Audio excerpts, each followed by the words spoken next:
RCB और KKR IPL इतिहास में ना 34 बार आमने सामने हुई है। 20 बार केकेआर ने बाजी मारी, 14 बार ही आरसीबी बाजी मार पाई है।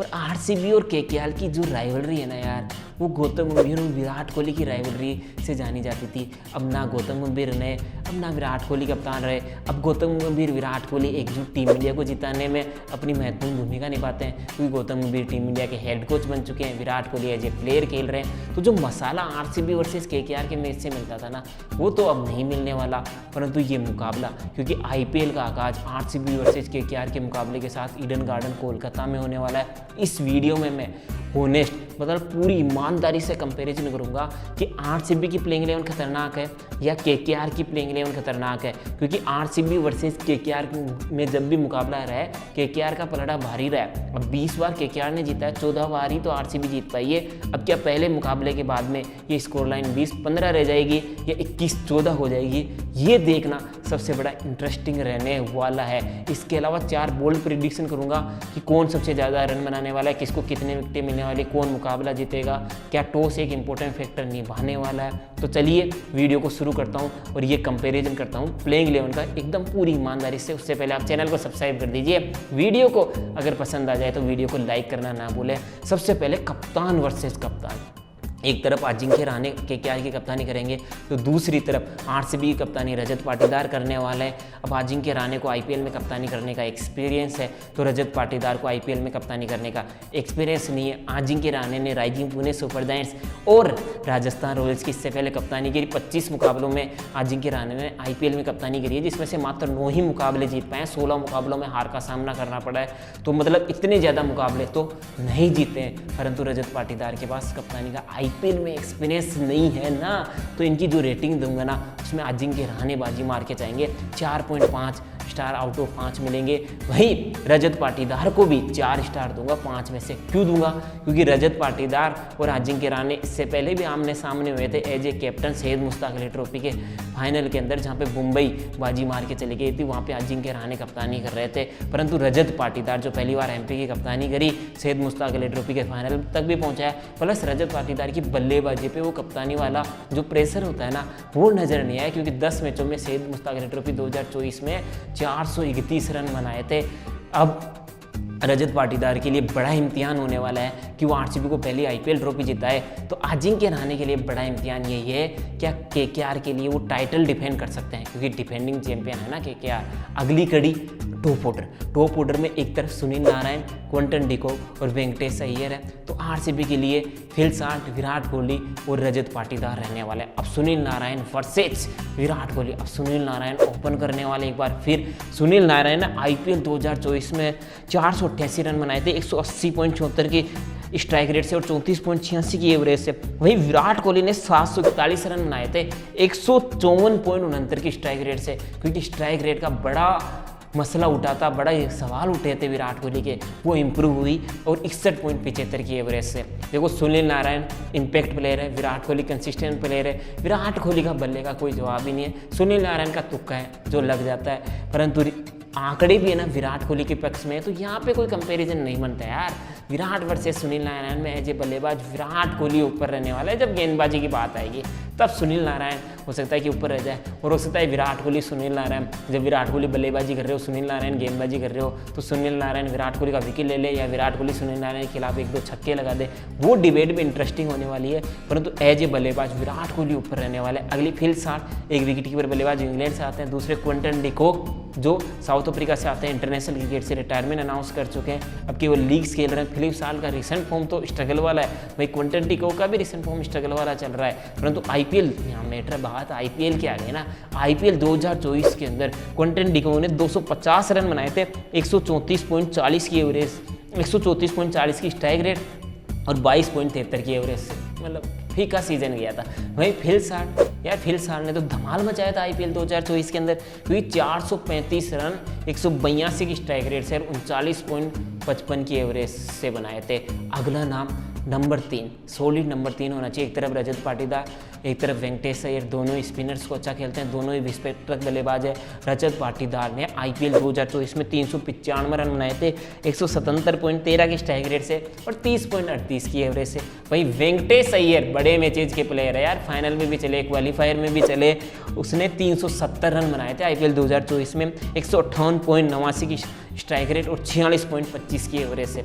रजत पाटीदार का भी इम्पैक्ट है, वेंकटेश अय्यर का भी इम्पैक्ट है, तो ये मुकाबला भी यहाँ पे टाइट है, बराबरी का मुकाबला है। अब टॉप ऑर्डर की अगर रेटिंग की बात करूँ तो मैं RCB को दूंगा 4.4 स्टार आउट ऑफ 5, वहीं KKR को 4 स्टार दूंगा।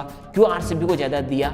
इसलिए क्योंकि फिल साल्ट और क्विंटन डिको की जो डिबेट है ना, उसमें फिल साल्ट आगे हैं और विराट और सुनील नारायण की डिबेट में थोड़ा सा विराट आगे है, पर वेंकटेश अय्यर और रजत पाटीदार की डिबेट में ये बराबर रहने वाला है। अब अगर बात करें मिडिल ऑर्डर के कंपेरिजन की, तो RCB के लिए मिडिल ऑर्डर में Liam Livingstone, Jitesh Sharma, Tim David और कुणाल पांड्या रहने वाले हैं। तो दूसरी तरफ KKR का मिडिल ऑर्डर संभालेंगे कप्तान अजिंक्य रहाणे, रिंकू सिंह, रमनदीप सिंह और आंद्रे रसेल। अब यार एक तरफ रसलमेनिया, रिंकू सिंह जैसा फिनिशर है, अजिंक्य रहाणे जो सैयद मुश्ताक अली ट्रॉफी, रणजी ट्रॉफी हर जगह धमाल मचा के आए हैं। वहीं रमनदीप सिंह ने भी कई विस्फोटक पारियां खेली है। Liam Livingstone, Tim David spinners के खिलाफ स्ट्रगल करते हैं। जितेश शर्मा का फॉर्म नहीं लगा हुआ IPL 2024 में। लिएम लिविंगस्टोन, जितेश शर्मा ये सब लोग गए थे। कुणाल पांड्या की बल्ले ने भी धमाल नहीं बचाया था। टिम डेविड की कुछ आतिशी पारियां आई थी पर कंसिस्टेंसी नहीं देखने को मिली। तो Jitesh Sharma, Liam Livingstone, Tim David, Krunal Pandya जहाँ पे उन्होंने IPL 2024 में स्ट्रगल किया था, वहीं पे आंद्रे रसेल, रमनदीप सिंह, अजिंक्य रहाणे इतने ज़्यादा मुकाबले नहीं खेल पाए। वहीं रिंकू सिंह ने कुछ अच्छी पारियां खेली थी।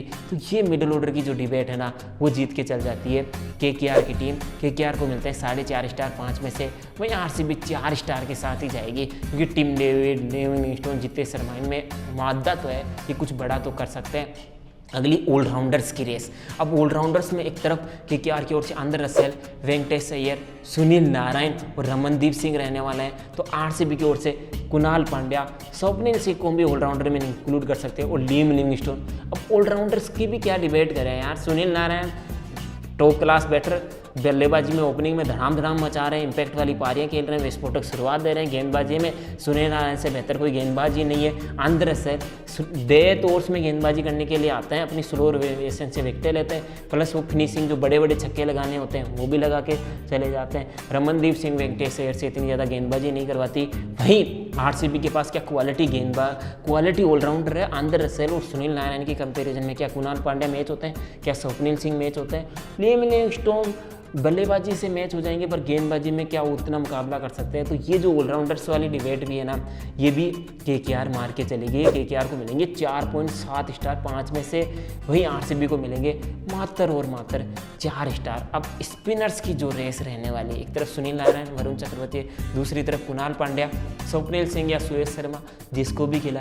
अब यार अब सुनील नारायण, वरुण चक्रवर्ती से खतरनाक स्पिन ड्यू मुझे नहीं लगता है IPL 2025 में कोई होने वाला है, या IPL 2024 में भी कोई था। इसी हिसाब से कुणाल पांड्या, सुयश शर्मा और स्वप्निल सिंह क्या बराबरी कर पाएंगे सुनील नारायण, वरुण चक्रवर्ती की? नहीं कर पाएंगे ना। तो यहाँ पे भी जो स्पिन डिपार्टमेंट है, स्पिनर्स वाली रेस है, उसमें भी बाजी मार के चले गए हैं। कौन? सुनील नारायण, वरुण चक्रवर्ती वाली KKR 4.5 स्टार 5 में से।